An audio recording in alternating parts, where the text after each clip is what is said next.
এভাবে মাছ অনেকেই রান্না করে খায় এবং খুব মজা করে খায়, কিন্তু রেসিপি দিতে ভয় পায় আপনাদেরকে, যারা বাজে মন্তব্য করেন তাদেরকে। তরতাজা মাছের যদি আসল স্বাদ পেতে চান তাহলে এভাবে একবার হলেও রান্না করে দেখবেন।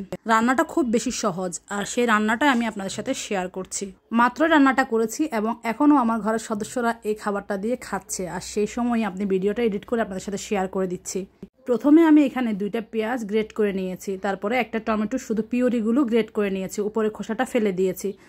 তারপরে দিয়েছি 1 চামচ আদা রসুন বাটা, হলুদের গুঁড়া, মরিচের গুঁড়া, জিরা ধনিয়ার গুঁড়া। তারপরে দিয়েছি 1 চামচের 6 ভাগের 1 ভাগ গোলমরিচের গুঁড়া। যেহেতু আমি 3 রকমের মরিচ ব্যবহার করব তাই গোলমরিচটা একটু কম দিয়েছি। এরপরে দিয়েছি আমি এখানে 1 টেবিল চামচের চেয়ে একটু বেশি সরিষার তেল। এই তেল দিয়ে মশলাটা খুব ভালো করে মাখিয়ে নিয়েছি।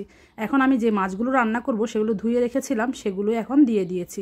এটা একটা রুই মাছ, মাত্রই আমি 1 ঘন্টা আগে কিনে নিয়ে এসেছি, জ্যান্ত একটা মাছ। আর সেই মাছটা আমি এখন রান্না করে আপনাদের সাথে শেয়ার করছি।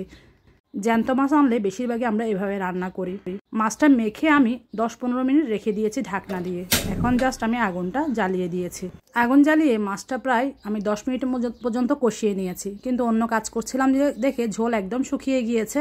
মাখা মাখা অবস্থায় কিন্তু আপনি নাড়াচাড়া করে তারপরে প্রয়োজনীয় ঝোলটা দিতে পারেন। তো আমার ঝোলগুলো একদম শুকিয়ে গিয়েছে, তাই আমি আগে পানিটা দিয়ে নিয়েছি যেন পুড়ে না যায়।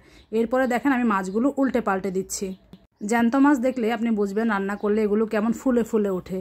পরিমাণ মতো ঝোলের পানি দিয়ে এখন ঢাকনা দিয়ে মাছটাকে খুব ভালো করে রান্না করে নিব।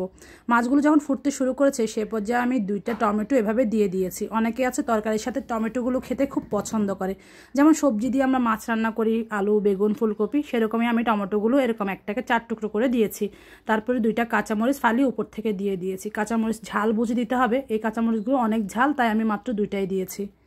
এখন আর মাছ খুব বেশি নাড়াচাড়া করতে হবে না, পাতিলের হাতল ধরে এভাবে বারবার নাড়াচাড়া করে দিয়েছি যেন উপরের নিচ হয়ে মশলাগুলো খুব ভালো করে মাছের মধ্যে প্রবেশ করে।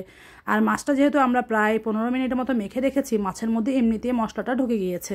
লবণ চেক করে নিয়েছিলাম, একটু সামান্য লবণ লাগতো, সেটাও দিয়ে দিয়েছি। সব শেষে এখন আমি উপর থেকে ধনিয়া পাতা দিচ্ছি। ধনিয়া পাতা দেওয়ার সাথে সাথে কিন্তু মাছের কালারটা পরিবর্তন হয়ে গিয়েছে।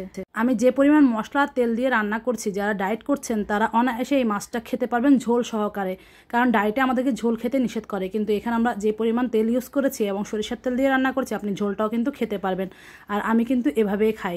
যারা ওজন কমাতে চান কিংবা অসুস্থ, তারাও কিন্তু মাছ এভাবে রান্না করে খেতে পারেন। ভাজলে কিন্তু এর 4 গুণ তেল দিয়েও আপনি রান্না করে শেষ করতে পারবেন না, অথচ মাত্র 1 টেবিল চামচের মতো তেল দিয়ে আমরা এত সুন্দর করে 6 টুকরা মাছ রান্না করে ফেলেছি।